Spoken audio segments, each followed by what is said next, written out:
C'est Jésus-Christ qui parle. Il dit, lorsque je m'en serai allé et que je vous aurai préparé une place, je reviendrai et je vous prendrai avec moi, afin que là où je suis, vous y soyez.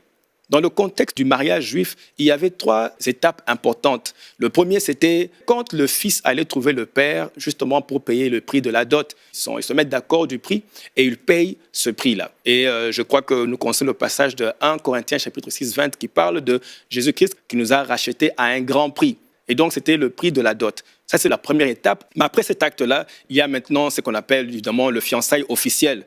Quand tu acceptes le sang de Jésus-Christ, tu es maintenant fiancé à Jésus et donc tu entres dans cette relation amoureuse.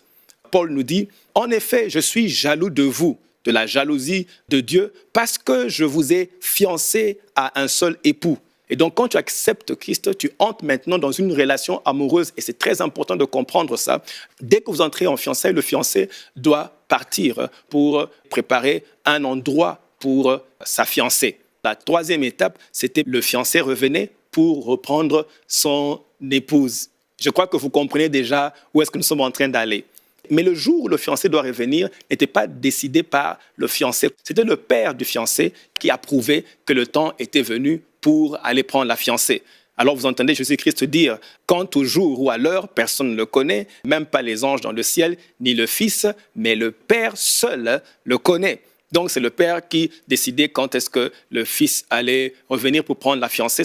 Nous sommes à la 3e étape. Et au moment où le Père a décrété que le temps est arrivé, qu'il faut il faut prendre la fiancée, le fiancé venait surprendre la fiancée. Vous écoutez ce que j'ai dit? J'ai dit que le fiancé venait surprendre la fiancée. À un souffle de chauffard, on annonce que le jour est prêt et le fiancé vient prendre la fiancée. C'est pour ça que vous verrez dans le livre de Matthieu, chapitre 25, verset 6, « Au milieu de la nuit, on cria, voici l'époux, allez à sa rencontre. » On cria, voici l'époux, allez à sa rencontre.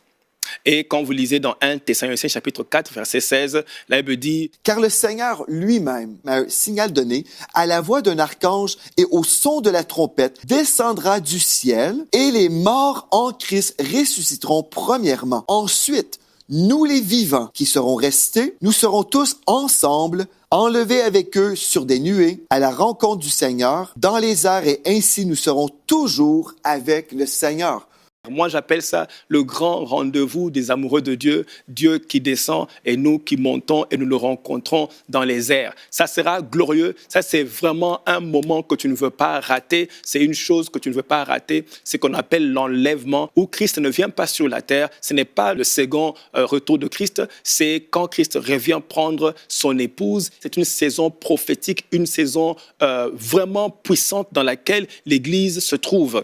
Comprenons aussi le fait que nous sommes dans une relation amoureuse. Qu'est-ce que l'épouse doit rester faire dans cette saison ici?